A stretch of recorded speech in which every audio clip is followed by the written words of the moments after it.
All right, this is Bricky explaining what Warhammer 40K is. It's deep. Let's dig deep and fucking, let's just play the fucking video. In the grim darkness of the 41st millennium exists the Empire of Man, a backwards carcass of an empire comprised of many devoted forces, gigantic robot knights, religious machine cultists, and incredibly heavily armored women, most likely with sweltering abs. And one must know what those abs taste like. All right. Roughly 60 million years ago, there existed aliens. And these aliens lived short, painful lives. They belonged to radiation-stricken worlds and often died of various cancers before the age of 30. These aliens, the Necron tier, looked up to the stars and found extreme beings of real power, beings with the ability to create life, the old ones of the galaxy. They asked these old ones for help. Please cure us of our ailments, to which the old ones said, piss off. So the Necron tier gathered together and did the sensible thing. They declared war upon these old beings and were promptly beaten. Before we get into this, he is telling this very well to where I'm not, like my attention is locked in. He's doing a great job. I just want to put that out there. Into the dirt, back to their short, painful lives. In the world of Warhammer, there is a hell. This hell is not like you and I know it. It's more of an afterlife, a place where dead souls end up. This place has many names: the Empyrean, the Sea of Souls, the Immaterium, and the Ether. But mostly, we just call it the Warp. While you and I know of hell as a place of horrors and punishment, the Warp isn't really that, not in the beginning. It's energy, but the kind of energy formed from thought and soul, psychic energy, where the dead souls of people end up in a place that is impossible to understand. No laws of reality exist. Like, time is merely a suggestion, and it is not something that can be braved easily. The Warp would be like sailing the ocean in a pirate movie. To jump from your ship would be certain death. To stay in the sea for too long on your boat could drive a man mad. And there are many dangerous things lurking in those depths. Yet, the sea is not evil. It simply is.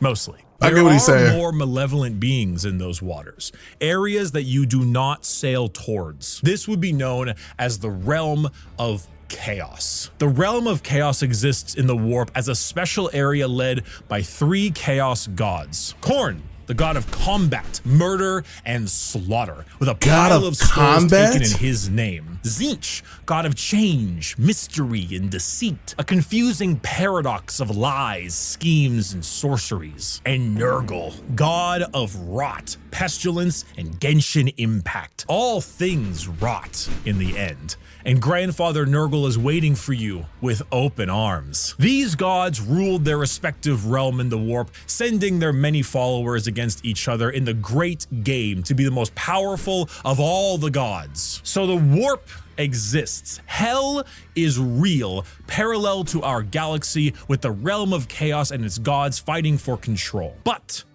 there are also gods of real space, gods of the normal world too. They're called Catan, and they eat stars. Do you think God stays in heaven because they eat stars? These star gods saw the plight of our poor Necron tier and how the old ones cast them aside and said, you know what? You guys want immortality? Oh, we will make it happen. We are the gods of the tangible, of real space. We can give you a cure. So then they ate all their souls and turned them into robotic automaton, feasting on their souls and leaving a hollow shell and what are these called of again? An intelligence left Necrons? That is technically immortal, with the power of an entire species' souls. You gotta bear with me. Some of this stuff I'm hearing, but I'm one of those people where I gotta hear it more than once. So I'm sure he's about to say it in a minute, but are these called Necrons, salamanders? I saw somebody in my comments in one of my videos talking about salamanders and Necrons. Obviously the Marines are angels and there's different variations of them, which I heard about, but are the the robots called salamanders, and then the Necrons are the gods. I'll just keep watching. I'm sorry. Let me just keep watching. They turned their new robotic slaves on the old ones and hunted them to extinction. The Necron tier, now the soulless, undying Necrons, got their wish at the price of their souls. But we can so now they're called count the number they're called of kind Necrons. gods on an amputated hand. With time, the selfish star gods turned on each other, fighting one another for more chances at glory and power. With this, the leader of the Necrons, Zarek, the Silent King, the man who doomed his species when he accepted this deal, waited, planned, bide his time until he seized the perfect moment and turned his legions of undead citizens against the star gods. Gods cannot be killed, but they can be broken. So Zarek broke the star gods into thousands of pieces and locked them away in vaults, taking their free will away as they did to them, and sealed them away as basically Pokemon to be used as weapons in the future.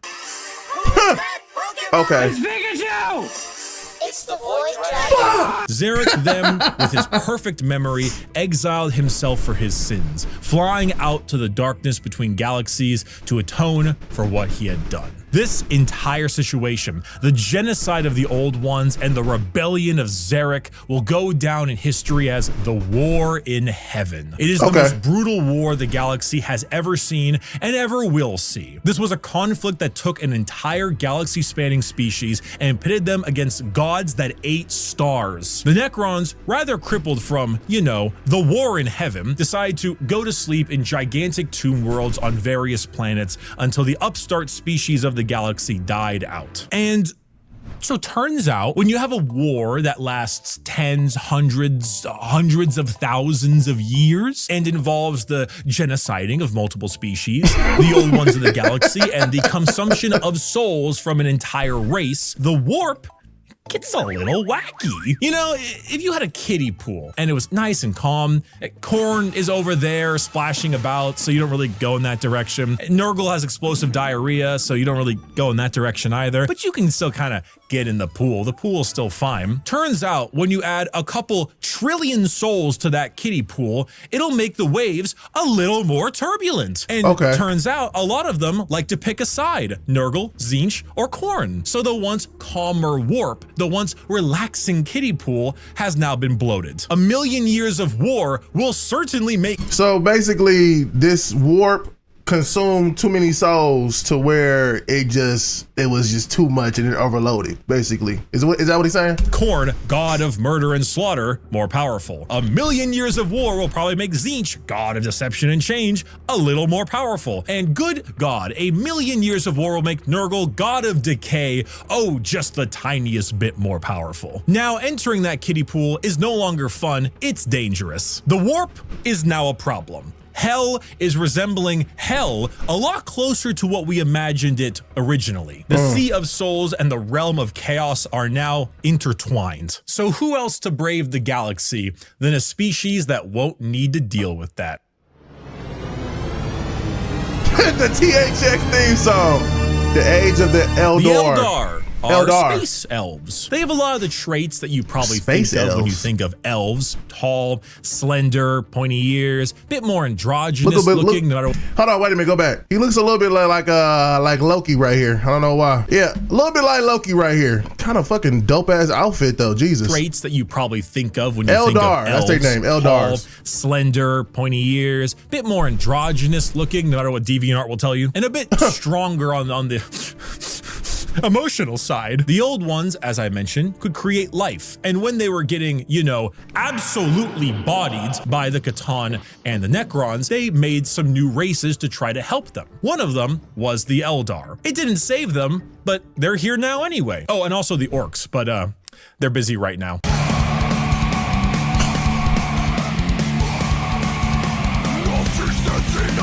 The Eldar are a particularly psychically powerful race, so they were really adept at being able to handle the new turbulent warp of chaos and good at killing Necrons, hence why they went to sleep. Being psychically gifted is basically like being a wizard, but you get your wizard powers from hell. This is called being a psyker. And basically, if you want to do cool wizard shit like lightning from your hands or reading someone's mind, you can do that, but you siphon the energy to do that from the warp. Luckily, the Eldar are very good at handling this without too many negative effects because, you know, summoning power from the Sea of Souls with the new Chaos friends can be a bit of an issue, but Eldar are pretty good at it. And you see, what's really cool and also awful about Warhammer is that most developed species travel long, faster than light distances by going through that warp. They create a tear in reality to unreality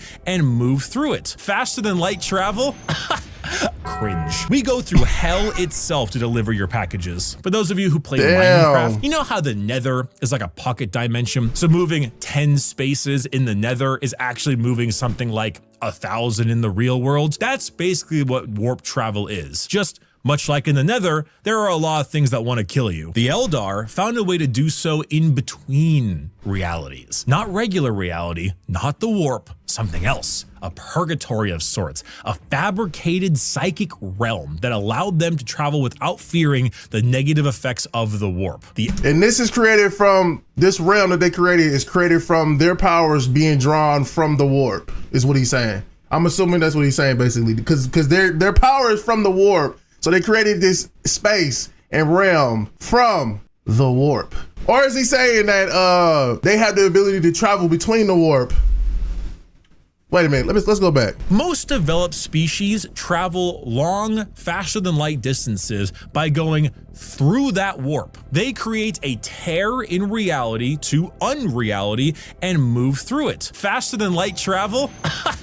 Cringe. We go through hell itself to deliver your packages. For those of you who play Minecraft, you know how the Nether is like a pocket dimension? So moving 10 spaces in the Nether is actually moving something like 1,000 in the real world. That's basically what warp travel is. Just much like in the Nether, there are a lot of things that want to kill you. The Eldar found a way to do so in between realities. Not regular reality, not the warp, something else. A purgatory of sorts, a fabricated psychic realm that allowed them to travel without fearing the negative effects of the warp. The Eldar were the perfect fit for the new galaxy, and they okay, so they created their own thing. They didn't get this from the powers from the warp, because they're drawing their power from the warp. So I'm saying, like, somebody help me out.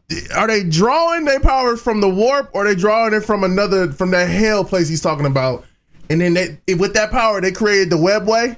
Is that what he's saying? Took it with open arms and pointy ears. The empire of the Eldar spread everywhere, and it spread all the way until now, the 21st century. That's right. While you were watching NPC streams on TikTok, the space elves were ruling the galaxy, and they did so for quite a long period of time. The 21st century came and went. Humanity grew and grew, all under the nose of their elf overlords. At this time, humans advanced, your classic sci-fi style way. We began to expand, colonize our solar system, terraformed our planets, created new and more powerful machines and starships. The age of Terra, also known as Earth, but we call it Terra here, was here, and existed between the 21st century all the way until the 15th. So Earth is called Terra. Okay, all right, cool. Millennia. Not much is known about this time. Not much needs to be known. Humanity grew up, sought the stars. It's classic. Then came the years between 15,000 and 25,000, the age of technology, or to some, the dark age of technology. This is when humanity reached a new apex of technological understanding. When you think of sci-fi, there's a lot of things you can think of. Star Trek, maybe Star Wars style. You can go cyberpunk dystopian. The age of technology was deep sci-fi, like a scientific prowess that fringed on magic. This is also when the first ever psychers began showing up in humanity. Individuals with the genetic mutation to be able to access the warp, and then because of that, travel through it. Humanity was no longer constricted to their early ways of travel. With warp travel, they could go anywhere in the galaxy. They equipped ships with gigantic AI machines, with everything you would ever need to know about mankind, and sent them out on colony ships to expand their influence across the galaxy. And this was truly the golden age of humanity. And with every golden age, there is a fall. While the new human upstarts of the galaxy were reaching new levels of technology and prowess, the Eldar were engaging in Debauchery! Debauchery!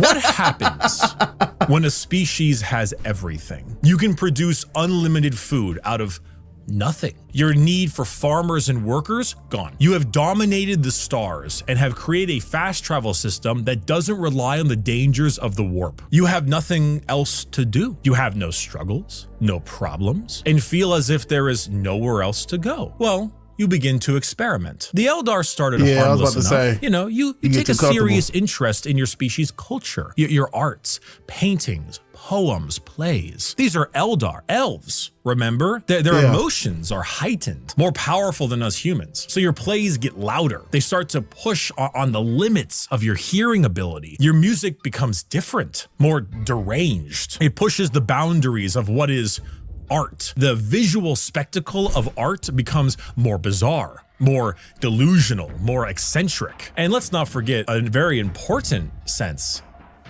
Touch. Pornography is one thing. I'm a virgin. Brothels is another. What if they all mixed? What if your brothels were part of your art and music? And what if those became more deranged? The boundaries of debauchery were— God damn, this seems like a sensory overload. Holy shit. Talking about what they mixing with this. Hey, let's just focus on this. That'd be fucking crazy that actually does mix, like music with this, sex with this, blah, blah, blah, blah with this. That'd be too much. Like, hey, calm down, relax. Let's just, hey, music, then, you know, we get to business. not just met, but shattered. Next thing you know, murder is commonplace and often mixed with the art, music, and sex. Pain is a common— Oh, that sounds like hell. Like literally like hell. A product of entertainment. Whatever sensation you can have must be increased, must be enhanced, must be taken to the limits. The Eldar Empire slipped into a nightmarish realm of debauchery and excess, with the worst of it taking place in a city in the Webway, a black market for these kinds of heinous acts known as Kamara. Some Eldar saw the writing on the wall. I like that storytelling he just told. Happening to their species and how far they had slipped. So they boarded continent-sized starships called craft worlds and left their empire, seeking a more enlightened, calmer existence among their peers. Some, those in Kamara, pushed it to even greater heights, relishing the pain and torment they inflicted on those around them. All during this, the warp, the yin to the yang of the world, was fed by these emotions, by the psychic power of the Eldar, by the souls taken in these depraved acts on a galactic scale. And just like that, Eldar ended. Slanesh. Jesus. So real quick, so there are a couple things I like about this. Basically, the warp is like how some people say, I don't want to put that out into the universe. I don't want to put that kind of energy out into the universe. Or how people say, whatever you put out to the universe, in the universe, you get back. The warp sounds like it's something like that, but on a greater scale in terms of things happening amongst these worlds and everything like that. The universe itself is just, it's overloading. It's a lot of shit's going on. So I feel like the warp, in a way, is how we always talk about, like, oh, if we do this to the universe, it'll come back to us, or be careful how you be careful what you put out there in the universe, basically. And the warp is basically that. Another thing that I like is that he basically told this rise and fall of this empire of the Eldars, and how, like, you know how rich people get too fucking comfortable and they do weird shit out there, bro, where they do like weird stuff, like weird fucking stuff, because they too comfortable. This whole world got too comfortable to where it became its own enemy. Like, it's, I mean, I like it. I like the storytelling. He's doing a great job. Slanesh, the fourth chaos god. What's that in her, what's that in the middle of her stomach there, Chafe? Huh? That looks a little familiar. Looks a little familiar. was birthed into existence and consumed the souls of 90% of the Eldar population. God those damn. that fled were spared the worst of it, and those in the Webway and Kamara were able to stave off the pull of Slaanesh so long as they continued to commit horrid acts of torture and violence. But for the Jesus. majority of the Eldar, their empire died with Slaanesh's birth. The new fourth chaos god, she who thirsts, the god of unspeakable excess of pleasure, pain, hedonism, and perfection, had been born. With the Jesus. fall of the Eldar Empire came the ruin of humanity. I was about to Slaanesh say. birth sent storms in the warp across the galaxy, making travel between star systems impossible. Coupled with a huge classic AI rebellion, as a staple in these sci-fi settings, humanity began to suffer the age of strife. Now, planets that relied on intergalactic travel were completely cut off. Long-range messages normally sent through the warp were snuffed out. If you were a planet that was great at mining stuff but couldn't get food,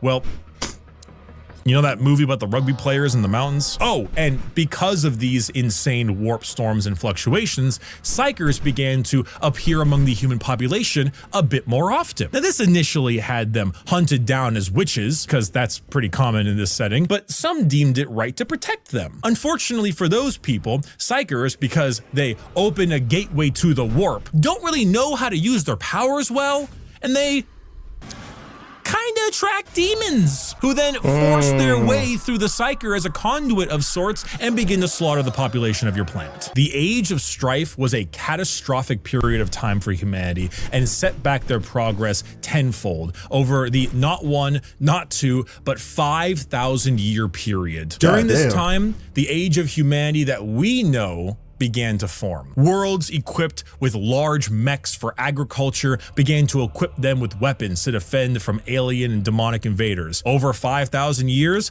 this became a custom and tradition, dubbing them as night worlds, a feudal society of honor-bound knights in gigantic robots that uphold the chivalric code to defend their worlds and honor. A group of individuals on Mars, after radioactively bombing their planet to become inhospitable to human life, ran their entire lives underground on the few life support systems keeping them alive. Those technicians who could work on the machines and keep them operational were revered, and over 5,000 years went from skilled members of society to full-blown priests. The cult Mechanicus, or tech priests of Mars, formed in the ashes of the Red Planet with a religion. So this is what they're called, cult Mechanicus? Mechanicus? Is that what they're called? These people with red hoods, they're called cult Mechanicus, because I keep seeing them around in the video where he's suiting up. They're all around. They're praising it. It's an honor, like it's holy. Religious fervor and doctrine on the cult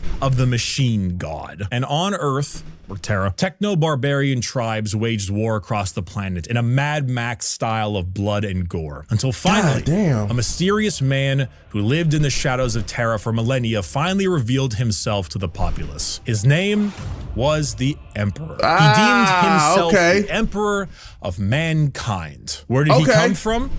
I don't know. Why is he 10 feet tall and the most powerful psyker of all of mankind? 10 feet tall?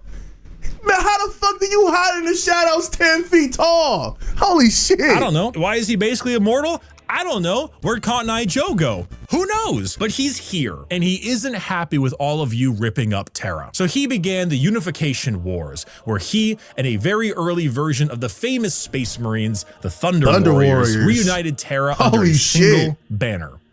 With blood. Then, after taking over Earth, he reunited the Thunder Warriors into the fucking dirt. This is where we get the Imperium of Man, also known as the Imperium. Because of the faction Emperor. headed by the Emperor of Mankind, with a treaty signed with the cult Mechanicus on Mars to spread out and reunite humanity after the catastrophic Age of Strife. But first, the Emperor is going to need some smaller versions of himself. 20 of them, 18 of them, I meant, gene-crafted sons of the strongest. Holy shit, look at them. They look all fucking dope. I just want you to know that I'm loving this shit, bro. I just wanted to just say that, like, kudos to Bricky, although his name is a little suspect. He is doing a great job as explaining this whole entire lore, and the way he's explaining it, I'm envisioning this storytelling, or I'm envisioning this world unfolding so beautifully, bro.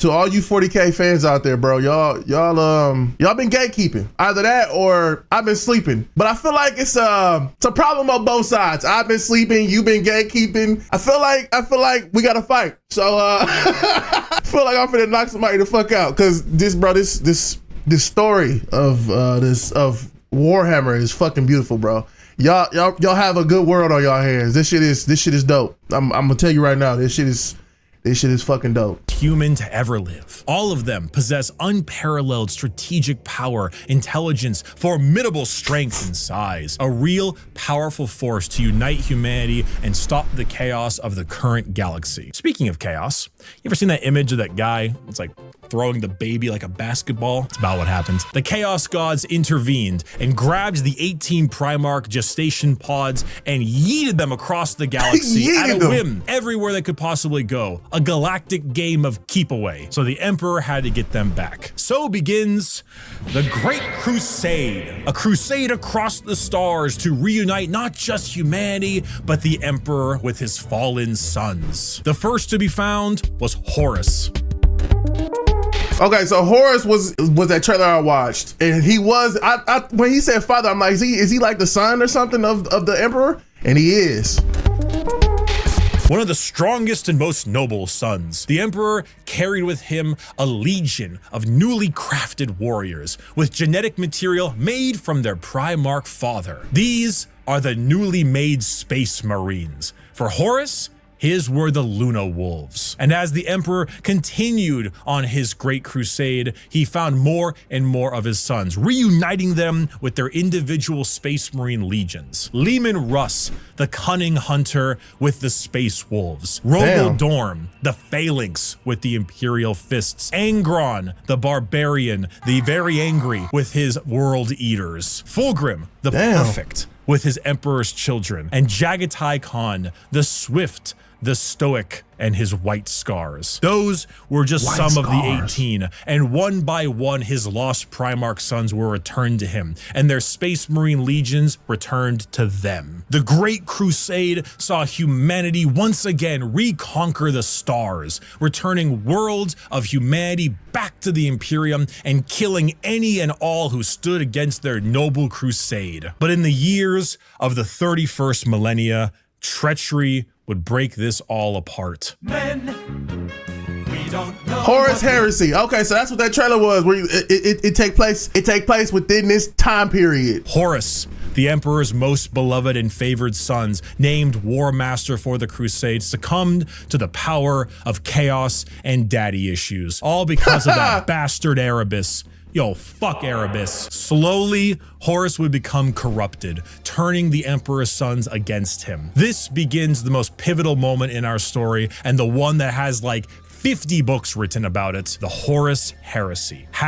9 of the 18 Primarchs turned against the Emperor, and the following years were a bloody battle for the throne of Terra. The Emperor originally was working on a special webway project, just like the Eldar, to make faster-than-light travel significantly easier and safer, really improve humanity to allow them to conquer the stars without the risk of the warp. Well, this big red idiot named Magnus kind of blew a hole into that, literally and figuratively. So Biggie over there is stuck on a gigantic golden throne, holding back the oncoming rush of demons and powering the Astronomicon, basically a big North Star for people who are sailing in the warp to help them navigate. The Horus Heresy saw many loyalist and traitor legions pitted against each other in a bloody war until it reached Terra itself. Horus, unable to break through the lines and with time running out, made a gambit and opened his ship up to be boarded. The Emperor took this challenge, quickly allowing someone else to take control of the throne as he teleported his way onto Horus's flagship,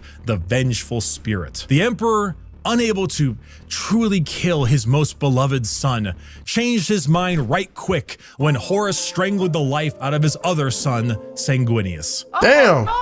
I'm sure you've seen this image at some point. The Emperor then said, I'm not gonna sugarcoat it, and proceeded to psychically blast Horus into complete oblivion, killing not only his body, but all. Go back.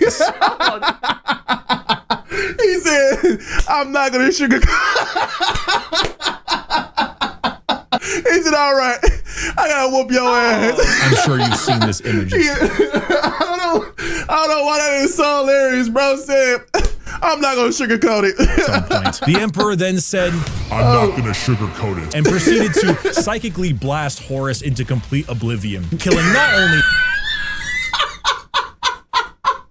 Hey, look, he ain't just whooping his son's ass. He fucking wiped him out of existence over him killing his brother. The Emperor that then shit said, was fucking I'm not gonna hilarious. sugarcoat it. and proceeded to psychically blast Horus into complete oblivion, killing not only his body, but also his soul. Horribly wounded from this duel, the Emperor is returned to the Golden Throne in order to keep the demons at bay and power the Astronomicon, because without it, humanity would be flying blind. There he sits, slowly dying from his wounds and the strain of powering the Golden Throne. The only thing keeping him alive is feeding upon the souls of 1,000 psychers every single day. This was 10,000 years ago. We are now in the 41st millennium, modern day. Warhammer 40,000. Ah, okay. That makes sense. The Emperor remains on his throne. The Imperium is a rotting carcass of an empire, a fascist, xenophobic cult that worships the Emperor as a deity despite him never wanting to be seen as a god. Over the span of 1 million worlds, the ecclesiarchy, the Church of the Emperor, is spread throughout. Inquisitors with unparalleled power root out any sign of heresy or lack of devotion to their god Emperor. The other half of the traitor legions move about as Chaos Space Marines, raiding and pillaging the Imperium, while the loyalist half does their best to keep the Empire alive. All throughout this, they must endure orc invasions, Eldar trickery, the reawakening of the Necron race, and the Great Devourer, the newest tyrannid threat from the darkness between galaxies that has arrived to feast on their worlds. Okay. I should have watched this before I watched all the animations, but I'm glad we here because that explains this basically pieces together what all I've been watching in the past couple of videos. This makes complete sense now. This makes utter sense. Holy shit. The theme of Warhammer 40,000 is regression and intolerance. Every major faction in Warhammer has had an empire that spanned the galaxy only to be crushed back to a hollow shell of what they once were due to their own failings. Culture, the arts, personal freedom, religious tolerance, the simple possibility that alien life might not want to kill us is considered heretical and is often met with a pistol to the head. There is no time for these things. All there is time for is worship of the God Emperor and a million wars to be fought. To be a human in the 41st millennia is 99% of the time to live a horrible existence. To be one of trillions of other humans across a million worlds throughout the galaxy. A galaxy where AI is outlawed, so humans are repurposed and lobotomized to become slaves. A place where lack of devotion is met with death. And if you even have devotion, there is a good chance the threats to the galaxy, chaos, and aliens will kill you anyway. Warhammer is a world where you revel in being bad. There are protagonists, there are antagonists, but every faction is some shade of evil. Because playing the bad guys is always more fun. And my friend, you have a selection. So pick up that lasgun soldier. You and the other 3 million men and women in this single deployment on this single world in this single battle will now show them the might of the God Emperor. That weapon in your hands has killed 99% of the alien populations in this galaxy. Unfortunately for you, soldier, you're fighting the final 1%. May the Emperor be with us. Glory to the first man to die, for in the grim darkness of the far future, there is only war. I knew that was coming. Hey, look. That was fucking beautiful. fucking amazing. That was great. That was really good. Holy shit. Holy shit, that was good. I ain't gonna lie. That makes me want to fucking play the game right now. Thank you, everyone. I hope I have helped teach you about Warhammer. If you are a brand new person and you want to get a bit more about the world, there are multiple books that do a great job at showing off how the entire universe operates. For the most part, Warhammer is a setting, and often stories are told in that setting with a Warhammer coat of paint. Gaunt's Ghosts is Band of Brothers, but Warhammer. It's honestly one of my #1 recommendations for new people. Assassinorum Kingmaker is an assassin novel involving those night worlds. This is Mission Impossible, but Warhammer. Bloodlines is Blade Runner, but Warhammer. And the list goes on and on. If I had to recommend a brand new novel for a first-time Warhammer enjoyer, these are the 4 I would recommend. Horus Rising, Caiaphas Cain, First and Only Gaunt's Ghost, and Infinite and the Divine. They are all fantastic novels, and they will get you acquainted with the world without needing to know too much. Thank you all so much for watching this video. I want to say that this was a very, very good video. It definitely taught me a lot. And with this knowledge, we got to keep going with this lore. If you want to see me react to some more videos, let me know in the comments below. Leave a like. If you enjoyed me reacting to Bricky's video, comment below any other videos of his or any other video regarding this lore that you want me to react to, and I got you, because I am invested now. Now, would I go out and play these board games and do what Henry Cavill's doing and fucking paint my own army? Maybe not. But to know this lore and read the stories, I will definitely be doing that. And if you want to see me react to it, let me know. But I'll see you on the next video.